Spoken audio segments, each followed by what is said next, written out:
Eu e o Cassinho vamos para lá porque a doutora já está nos esperando, lembrando que a especialidade médica dela é gastroenterologia e o nosso tema de hoje é sobre doenças intestinais crônicas. Vamos para lá, Cassinho? Pode passar na minha frente. E é isso que nós queremos aqui hoje compartilhar com você. Por quê? Você viu o Cassinho compartilhando conosco as dores, todos os problemas que ele teve porque não levou a sério o tratamento, o cuidado com a saúde. Então, vamos falar de coisa séria? Doenças intestinais.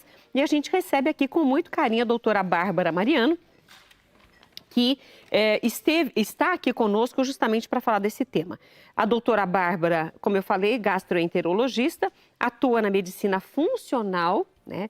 Performance e saúde, muito bom. É diretora da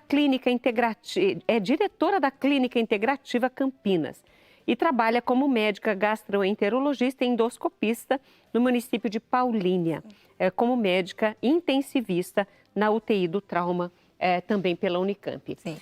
Doutora, muito bem-vinda. Mais uma vez, reforçando essa alegria de recebê-la hoje. Muito obrigada a você pelo convite.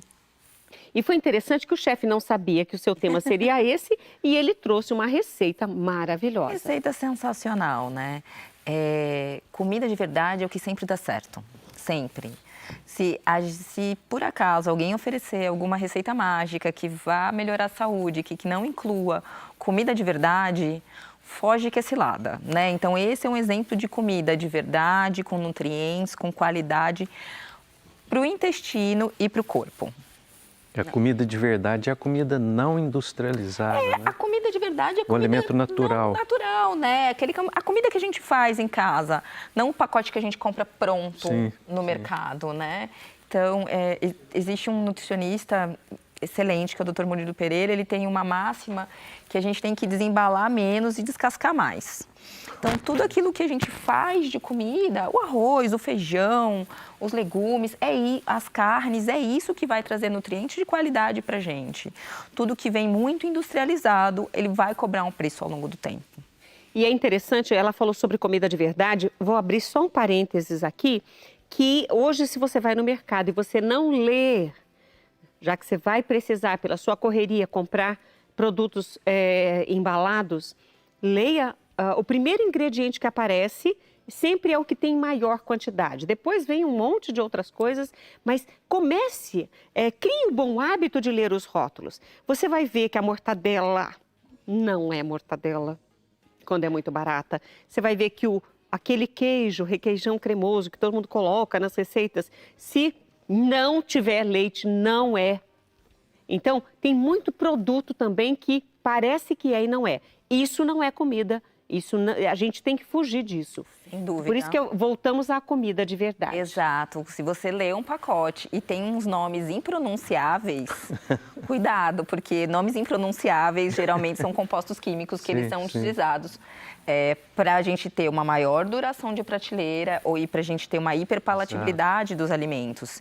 Então, a indústria de alimento, ela usa esses tipos de conservantes, de corantes, de estabilizantes, para que o alimento dure mais tempo e que ele seja mais hiperpalatável. Exato. Só que o corpo, o intestino, a microbiota, que hoje é o grande boom quando a gente fala em doença gastrointestinal, em saúde gastrointestinal, muitas vezes vai sofrer com esse monte de letrinha.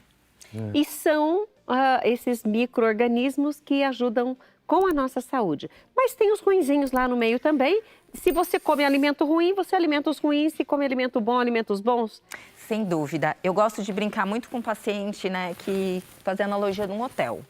Nós somos um grande hotel. Se eu sou um hotel de qualidade ruim, check-in, check-out ruim, dieta ruim, serviço de quarto ruim, eu vou atrair uma microbiota, um hóspede que consegue conviver nesse ambiente.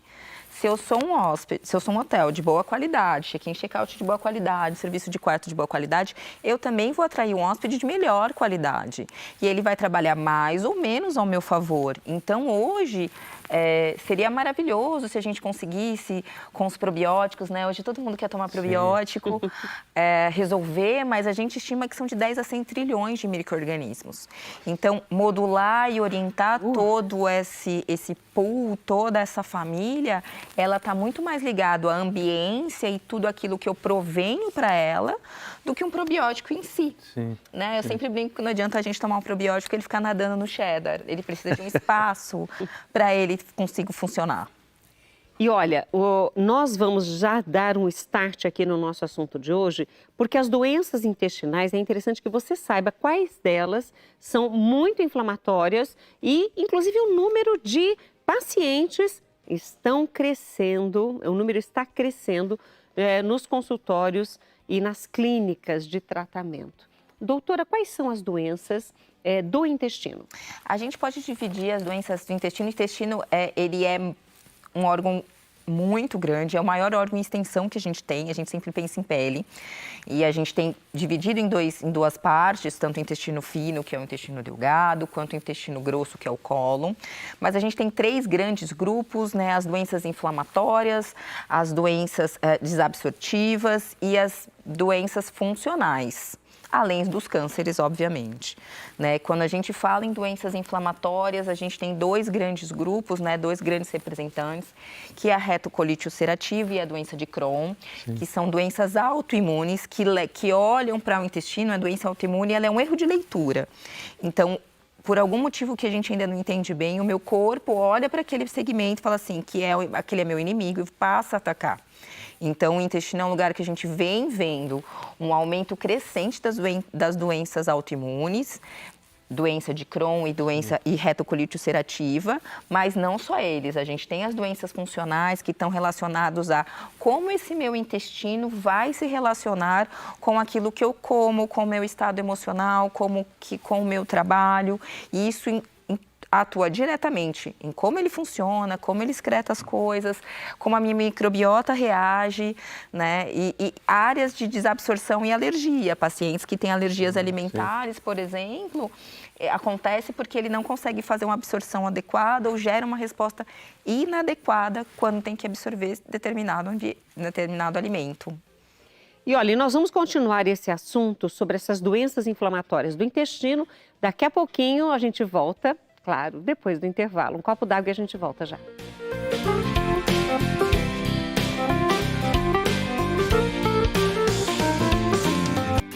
Olha que delícia. Eu falei agora há pouco a participação da Cida de São José dos Campos e ela falou justamente sobre a alimentação, que ela faz uma alimentação saudável e ela colocou descascar mais do que desembrulhar produtos embalados. E a doutora falou isso, inclusive citou a fonte desta frase, que tem sido usado por médicos, nutricionistas e pessoas que já entenderam que uma alimentação saudável, ela pode mudar a saúde, a vida, olha, até o futuro de alguém. Então, o assunto de hoje é muito importante. Nós já demos um start sobre as doenças inflamatórias, sobre as doenças do intestino. E agora, dando sequência, nós doutora, nós falamos muito rapidamente, sobre um número de pacientes que estão, assim, ficando alarmantes os números, né? Sim. Eles estão crescendo. Existe um aumento das doenças autoimunes de maneira geral e a gente vê isso nas doenças intestinais, pacientes, um número grande de pacientes, às vezes pacientes mais jovens abrindo quadros. Sem dúvida, a gente nota-se que isso também está associado a um empobrecimento do perfil de dieta, né? Hoje as nossas crianças têm uma dieta muito ruim, já na primeira infância, então os estudos eles começam desde quem foi amamentado, quem não foi amamentado, e isso vai impactar na microbiota, na formação dessa microbiota ao longo da vida, na resposta inflamatória dessa criança, desse jovem, desse adulto ao longo da vida.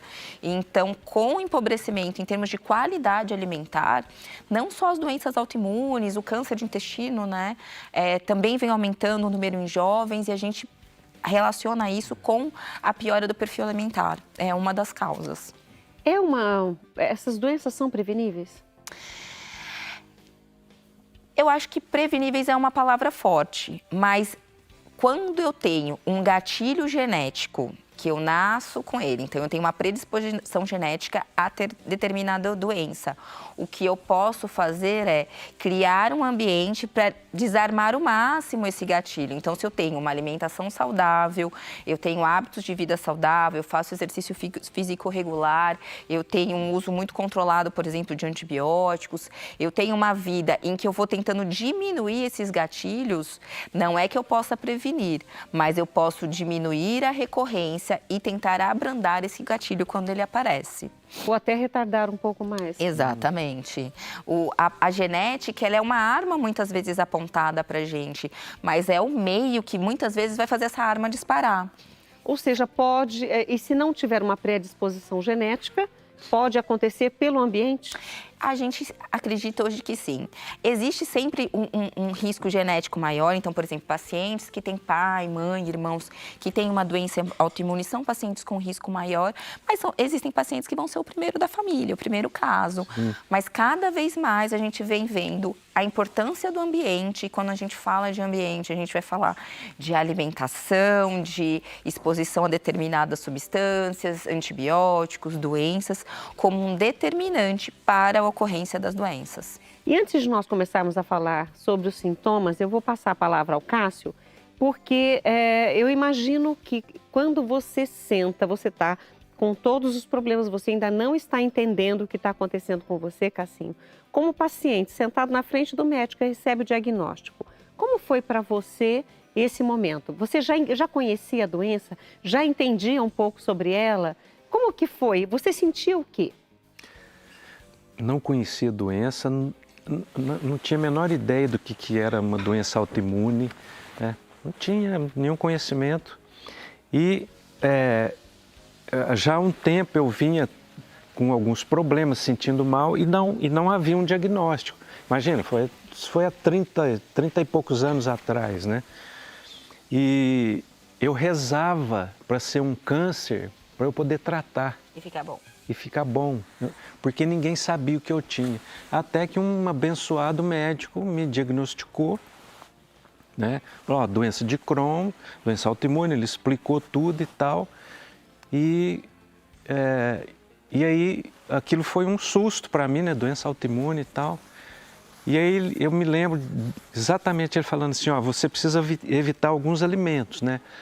Lactose, o álcool, o açúcar, a farinha branca, Aí eu falei assim, ok, doutor, e quanto tempo vai durar esse tratamento? Ele... Até a doutora riu aqui. A vida inteira. A vida inteira.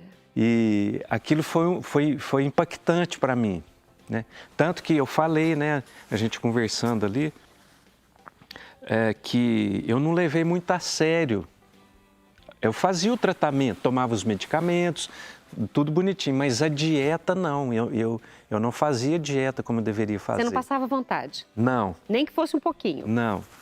E aí sofri, né? Sofri durante uns 3 anos, assim, sabe, com dores, com cólica, com pronto-socorro, internação, tive obstrução intestinal. Olha, foi um perereco, até o dia que eu falei, não, peraí, eu tenho uma doença autoimune. E eu não sei, talvez você tenha pacientes assim também, né, mais resistentes, né? Cada paciente tem um tempo de entendimento da doença. O que eu sempre tento conversar com eles é adequação de expectativa. Sim, sim. E muitas vezes a doença autoimune é o nosso objetivo. Qual que é o nosso objetivo frente à doença? Porque nem tudo a gente vai curar. Exato. A gente vai curar uma infecção urinária, mas assim, doenças autoimunes, o nosso objetivo não é que a gente cure a doença. É colocar a doença em remissão. Ou seja, eu brinco que a gente tem que colocar a doença para dormir. Ela vai ficar ali, quietinha, no lugar que ela, sem dar trabalho, mas ela está sempre ali. Ela não vai embora. E o nosso objetivo é que ela fique adormecida o maior tempo possível. Mas cura, quando a gente fala não só de doença autoimune, mas de algumas doenças, não é o nosso objetivo principal. É claro que o paciente, principalmente quando ele melhora, fala, ai, doutor, e agora? Eu vou parar quando o remédio? Agora a gente não vai parar. Mas eu tô melhor. Eu falei, exatamente, você tá melhor porque a gente tá tomando remédio. né? É para isso que o remédio serve, mostra que ele está funcionando. Então, essa adequação de expectativa, eu brinco, você vai ter que gostar de mim, porque a gente vai ficar a vida inteira junto, eu e você aqui. É isso. Vamos se agarrar, eu e você, não tem jeito. Porque é essa ideia do cuidado a longo prazo, para deixá-la dormindo, que precisa que o paciente entenda. Mas é difícil. E aí, doutor, é uma coisa interessante que é o seguinte, quando eu tomei essa consciência e comecei a fazer dieta, eu consegui entrar num processo de remissão, né, da doença, e eu consegui um equilíbrio tão fantástico que aí, de vez em quando eu comia alguma coisa, tomava uma cervejinha, sabe, não me afetava. É porque nesses casos, a ideia é a gente fazer esse copo ficar menos cheio. Sim, Muitas vezes, quando a gente tem as coisas estão muito desregradas, né? Isso vale para tudo, principalmente quando a gente fala em digestão. As coisas estão muito desregradas, e aí eu tomei um copo de água e passei mal. Não foi o copo de água, veja bem. Mas Exato. aquele copo está tão cheio que qualquer pingo ele transborda. Exatamente. Quando a gente reorganiza a vida, a gente reorganiza a dieta, a gente entende as nossas limitações, eu consigo diminuir esse copo. E eu não deixo esse copo mais tão cheio. Então, às vezes, a tolerância a coisas pontuais é muito maior. Então, não é que esse copo nunca vai ficar vazio, não vai.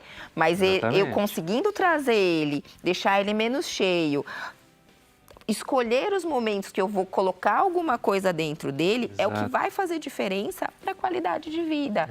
Porque o tratamento, e quando a gente faça doenças autoimunes, doenças inflamatórias, a dieta é fundamental, Sim. Não tem milagre, né? O remédio, ele é a chave fechadura e hoje a ciência vem trazendo cada vez chaves mais específicas para determinada fechadura. Então, a gente tem hoje os imunobiológicos, remédios extremamente eficazes na capacidade de fazer aquela via específica não funcionar.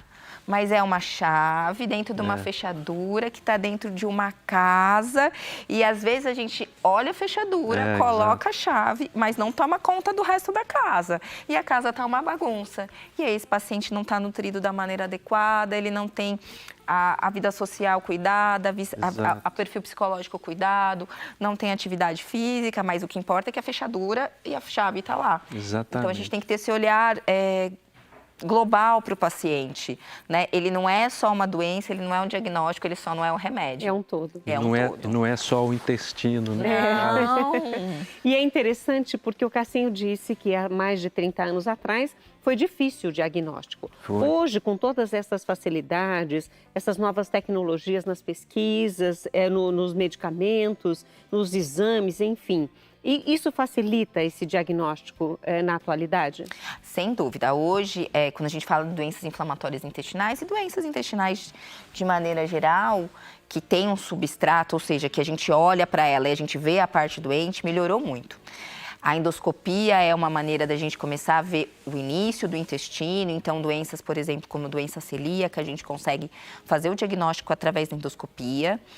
A colonoscopia é um exame fundamental para a vida, né? Então, não só para o diagnóstico das doenças inflamatórias intestinais, para a prevenção e doença de câncer de cólon. Hoje, todos os pacientes precisam, a partir dos 45 anos, fazer uma colonoscopia de prevenção. De quanto em quanto tempo, doutor? Qual a regra? Vai sempre depender do achado. Por exemplo, teoricamente, pacientes que fazem a sua primeira colonoscopia são pacientes sem fator de risco, não tem história familiar, não é tabagista. Teoricamente, até em 10 anos ele pode repetir. Eu gosto de fazer em um tempo menor, eu gosto de fazer a cada 5, 6 anos, eu acho um tempo confortável. Mas os guidelines, né, as orientações, a princípio até 10 anos. Então, assim, é para a gente viver muito tempo bem da vida, tranquilo que está tudo bem. Porque, assim como as doenças intestinais, inflamatórias, o câncer de intestino vem aumentando muito a proporção. E o diagnóstico é feito pela colonoscopia. É um exame que eu sou suspeita, eu sou completamente fã, porque a gente tira o paciente da rota do câncer, né? A gente tem a capacidade de diagnosticar a lesão, retirar a lesão naquele mesmo momento e impedir que aquele paciente tenha um câncer de intestino a longo prazo. Então... E olha, o assunto é sério e nós temos mais coisas para falar e conversar. E aí eu quero agradecer ao Cássio Abreu por estar aqui conosco, jornalista aqui da casa. Quando eu entrei na Associação do Senhor Jesus há 35 anos atrás, você já estava aqui, meu amigo. Fazia um mês só. Fazia um mês só. Mas olha, eu quero agradecer demais por você ter vindo, porque é tão difícil a gente falar das doenças que nós temos, né? Às vezes a gente não fica à vontade, mas hoje você foi exemplo e você foi cuidado com quem está em casa e quer aprender um pouco mais. Obrigado por tua presença aqui. Eu que agradeço o convite, Rita. E só fechar aqui, doutora, eu ouvi uma frase uma vez, não me lembro de quem, mas que é o seguinte: a gente tem que cuidar da saúde e não da doença, né? Então, enquanto eu estou bem, eu tenho que me manter bem, né? Manter meu corpo bem, saudável, para não ter doença.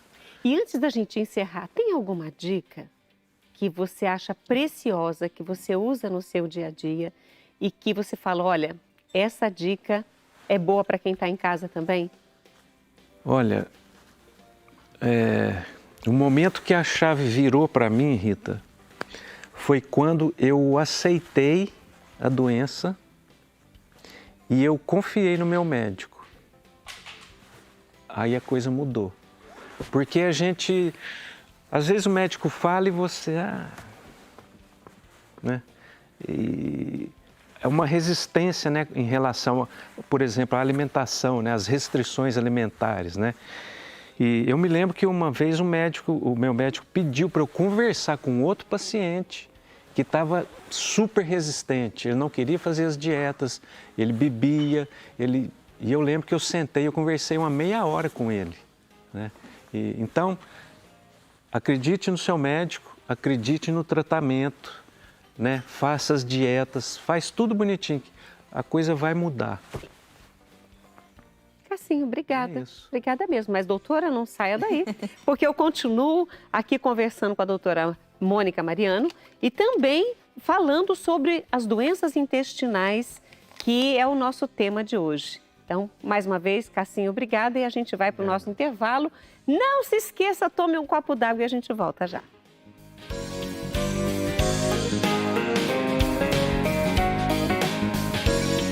Você percebeu a importância, a relevância do nosso tema de hoje?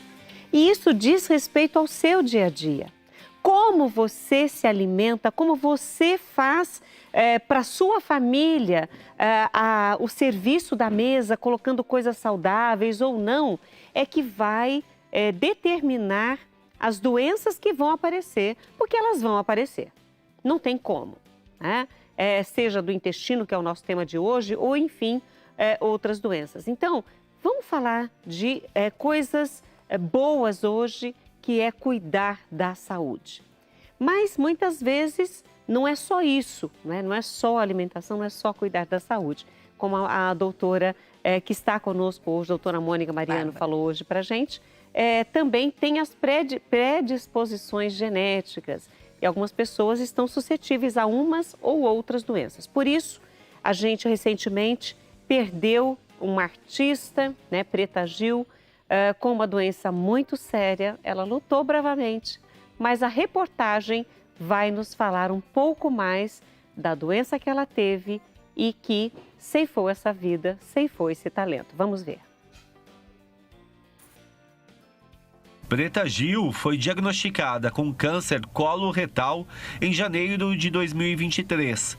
Passou por quimioterapia, radioterapia, cirurgia, mas no ano seguinte enfrentou a recidiva da doença. Neste ano, em busca de tratamentos alternativos, foi para os Estados Unidos, onde faleceu. O Instituto Nacional do Câncer estima cerca de 46 mil novos casos de câncer de intestino a cada ano no país. A incidência é de 21 casos a cada 100 mil habitantes. É o segundo tipo de câncer mais comum no país, atrás do câncer de próstata em homens e do câncer de mama em mulheres. Segundo o estudo do INCA, a probabilidade de morte prematura por câncer de intestino entre pessoas de 30 a 69 anos pode ter um aumento de 10% até 2030. Os principais fatores de risco são sedentarismo, obesidade, consumo frequente de álcool, tabagismo e baixo consumo de fibras, além de fatores genéticos. Hábitos saudáveis e atenção aos sintomas iniciais são essenciais. Qualquer tipo de sangramento, né? Alterações do hábito intestinal. Então, se você tem um hábito regular e esse hábito passa a mudar, isso tem que chamar a atenção também. E isso pode evoluir até a obstipação mais prolongada, ou até a obstrução. E aí, doenças mais avançadas, você já consegue palpar uma massa no seu abdômen, né? Bia, hoje com 32 anos, foi diagnosticada com câncer no intestino aos 25. Mesmo ignorando os primeiros sinais, conseguiu vencer a doença. Quando eu tinha 22 anos, eu comecei a apresentar sangue ao evacuar. Era só quando o intestino prendia e eu fazia força. Fui na consulta com o proctologista, ele me examinou, ele receitou pomada e remédio e me pediu o exame de colonoscopia. Só que aí, justamente, mais uma vez, por ser nova, não ter informação de que mesmo jovem precisaria de um cuidado ali com esse sintoma para saber o que estava causando aquilo, eu não compareci ao exame de colonoscopia. Quando você diagnostica um pólipo pela colonoscopia, já tem a oportunidade de ressecar, já enviar para a biópsia e determinar o diagnóstico ali bem no início. Eu acho que as informações que eu não tive quando eu tinha 22 anos, eu gosto de compartilhar e conscientizar pessoas de qualquer idade, de alertar as pessoas até olhar o próprio cocô ou perder a vergonha da colonoscopia, porque o diagnóstico precoce aumenta as chances de cura. Preta Gil foi diagnosticada. E olha, nós acompanhamos aí, inclusive estávamos conversando aqui sobre o exame de colonoscopia, porque nós achamos que uma jovem, a partir dos 22 anos, já sentindo todos esses sintomas e aos 25 com o diagnóstico, é muito precoce, né, doutora? Mas são casos que podem acontecer. Sim, a gente sabe que vem aumentando a proporção de jovens com câncer de cólon, né? A gente atribui isso à mudança da dieta. A gente tem hoje, como a gente viu na reportagem, determinantes que aumentam o risco muito bem classificados. Os embutidos também entraram recentemente nessa lista com risco carcinogênico alto. É claro que quanto mais jovem, a gente sabe que o fator genético ele tem um peso maior. Quanto mais velho, a gente entende que o fator ambiental acaba pesando também muito na ocorrência. Mas, sem dúvida, a colonoscopia ela é o exame diagnóstico e muitas vezes terapêutico. Como eu disse, quando a gente faz a colonoscopia, eu consigo observar se há ou não lesão e muitas vezes eu consigo fazer a retirada dessa lesão durante o próprio exame. Isso tira o paciente da rota de câncer de intestino. Quantos e quantos pacientes deixaram de ter câncer de intestino porque fizeram a colonoscopia no tempo certo, muitas vezes sem sintomas nenhum e assim vão conseguir viver a vida inteira. São esses pólipos que não retirados, não cuidados, que vão depois evoluir para lesões maiores. Então, o câncer de intestino ele é um câncer sólido, ele é uma massa que cresce ao longo dos anos, né? Então, a gente estima que do aparecimento de um pólipo até uma lesão instalada, avançada, a gente pode ter até 10 anos. Então, esse tempo todo que essa lesão vai crescer, a gente consegue avaliá-la, abordá-la, retirá-la e impedir que ela evolua para um câncer de intestino. Isso é maravilhoso. Eu entendo que muitas vezes a colonoscopia não é o exame mais legal do mundo. O preparo ele é desafiador, porque eu preciso ter o intestino limpo. O intestino é como se fosse um corredor. Eu preciso estar olhando para essa parede e ver se tem alguma lesão. Se eu tiver fezes, como se fosse uma lama, eu não consigo ver embaixo. Então, precisa limpar. Mas quando eu faço um exame de boa qualidade e eu vejo que não tem nada, o risco desse paciente evoluir para câncer nos próximos 5, 8 anos é muito baixo. Por quê? Porque ele já foi visto. Ou eu consigo avaliar lesões pequenas, que muitas vezes já são lesões com a biópsia feia, mas ainda não dão sintomas nenhumas, vou lá, tiro essa lesão e esse paciente vai viver a vida dele mais 5, 10, 20 anos. E caso ele não fizesse, caso a gente deixasse essa lesão lá, daqui a 2, 3, 4, 5 anos, ia se manifestar. ele ia ter um câncer de intestino. No próprio exame já são retirados cerca de 90% das lesões são capazes de ser retiradas no próprio exame, né? A gente hoje tem técnicas cada vez melhores para retirada de lesões cada vez maiores de maneira plena, ou seja, eu conseguir tirar toda a lesão por via colonoscópica, né? A colonoscopia é uma área da medicina que vem crescendo muito, tanto em termos tecnológicos, para a gente tirar cada vez lesões de maneira melhor e mais ampla. Doutora, vamos falar sobre os sintomas? Porque antes de nós falarmos sobre os sintomas, nós falamos também da Preta Gil. Gostaria de fazer um comentário, doutora? A Preta Gil é uma paciente jovem que faleceu há 50 anos, teve um diagnóstico com cerca de 44, 45 anos. Um diagnóstico muitas vezes menosprezado. Sangramento nas fezes é um sintoma que precisa ser avaliado. Ter sangue nas fezes de maneira recorrente não é algo normal. Então, se você tem sangue nas fezes, se as fezes que antes eram fezes grandes, como se fosse uma banana, começam a ficar fezes mais em fita, fezes mais finas, ou se você antes ia ao banheiro diariamente, começou a ficar muito tempo constipado, ou às vezes fica muito constipado e só tem diarreia, ou qualquer mudança do hábito intestinal, emagrecimento, é importante que isso seja avaliado, porque muitas vezes esses sintomas que não são tão específicos já representam uma lesão que está ali instalada. Independente da idade, doutora? Independente da idade, a gente precisa avaliar, porque a ocorrência está aumentando nos pacientes jovens. Olha, eu vou fazer até não é um assunto para brincadeira, mas eu me lembro que a gente começa a ensinar as crianças, e eu ensinei meus filhos assim, olha o que você fez. Fala, tchau, cocô! E aí a gente brincava, eu brincava com os meus filhos, para que eles aprendessem a olhar, não para ver, porque ninguém quer ver isso, mas é importante que a gente faça isso, já ensine, porque a mãe às vezes não vai ver, mas a criança, o jovem que não aprendeu a fazer isso, ele não vai prestar atenção, ele vai achar nojento demais e nunca vai ver. Mesmo que ele sinta alguma coisa. Então, eu acho que o nosso olhar sobre nós mesmos e aquilo que, até o que excretamos, é super importante. Olhar as fezes é fundamental. Toda vez que eu pergunto para os pacientes, e faz parte da minha entrevista com o paciente, perguntar como que é o cocô, como que são as fezes, todo mundo dá não, cocô, aquilo que todo mundo faz todo dia, ele parece uma bananinha madura, ele parece um cabritinho, porque as fezes, elas são um produto final de um processo super complexo que é a digestão. Então, ela é uma amostra viva de como anda o meu processo digestório, como anda a minha saúde intestinal. Então, se eu não sei como que andam as minhas fezes, como é que eu vou ter uma ideia de como anda a minha saúde intestinal? Então, sim, preciso olhar, é fundamental. Você que fez, você tem que fazer e olhar. E dá tchau depois. Olha, nós temos mais para conversar aqui com a doutora. Nós temos quantos blocos ainda, Silvia? Só mais um, né? Então eu vou ter que encerrar com a doutora. Muito triste, porque, claro, nós gostaríamos de conversar. Doutora, nós deixamos de falar algo importante ou algo que a senhora queira orientar, falar para quem está em casa? Primeiro, escute seu corpo. Escute se algo não há bem. Ele vai começar a te avisar. Você vai sentir essa mudança, vai sentir que as coisas não escutem bem. Escute seu corpo e confie nele.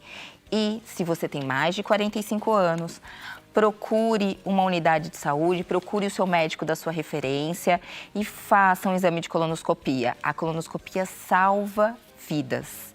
Sem dúvida, não deixe de fazer. Olha, tive uma boa notícia, doutora.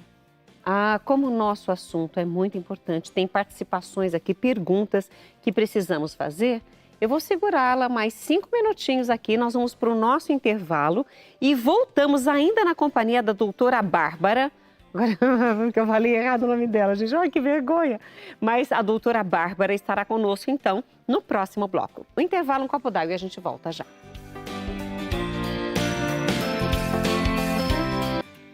Hoje o programa Mulher.com recebe doutora Bárbara Mariano, médica especialista em gastroenterologia e atua na medicina funcional, performance e saúde, eu já falei até sobre isso, e é diretora da Clínica Integrativa Campinas. E quando a gente fala nessa medicina integrativa, e você falou num determinado momento, que nós já estamos falando há algum tempo, mas sobre o cuidado com o todo do paciente. Sim. O intestino é o foco do seu trabalho, mas pensando na saúde de todo o paciente, é importante começar a cuidar dele. Sim, como a gente acabou de falar, na integrativa a gente tem como se fosse realmente um lema.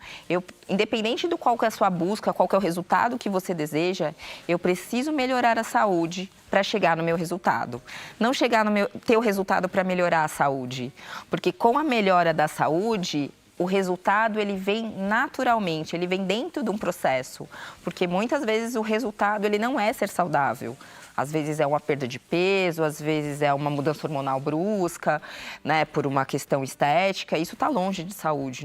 O nosso foco não, é que através da melhora da saúde a gente chegue no nosso objetivo e não tem como eu falar de saúde, não tem como eu cuidar do meu corpo, né, que é a minha casa, sem cuidar do meu grande portão, que é o intestino. Então, quando a gente fala de melhora da saúde, eu falo de cuidado do intestino também. E por falar em cuidados do intestino, eu tenho aqui a participação do Luiz Carlos Regueira. Obrigada por sua participação, Luiz Carlos. Ele diz assim: faço tratamento de linfócitos intestinal. Estou na 7ª sessão de quimioterapia leve, porém, minhas plaquetas não sobem. Ficam abaixo de 70 mil. O que fazer para subir? Objetivamente, a gente sabe que grande parte dos tratamentos quimioterápicos vão ter uma ação na medula e isso vai impactar na produção plaquetária. Então, se a gente não vai conseguir mexer agora na questão da quimioterapia, e 70 mil plaquetas não é algo que traz risco. Você pode ter uma vida tranquila em relação a isso, não vai ter sangramento, nada nesse sentido. O importante nesse momento é você se fortalecer, você se nutrir de maneira muito adequada, porque certamente, por conta da doença, você tem uma dificuldade de absorção maior dos nutrientes, então o momento é se nutrir bem, é focar o máximo numa dieta de boa qualidade, com baixo perfil inflamatório, comida de verdade. Para quê? Para você dar uma maior quantidade de ingredientes ao seu corpo, para ele se restabelecer frente à doença. Doutora, várias pessoas agradecendo, aqui a Bernadette de Pauline, agradecendo as suas orientações. Sueli Dourado com a gente, obrigada, viu, Sueli? A Juliana Santos colocando minha maravilhosa aqui, a Verônica Santos também amando as explicações da doutora.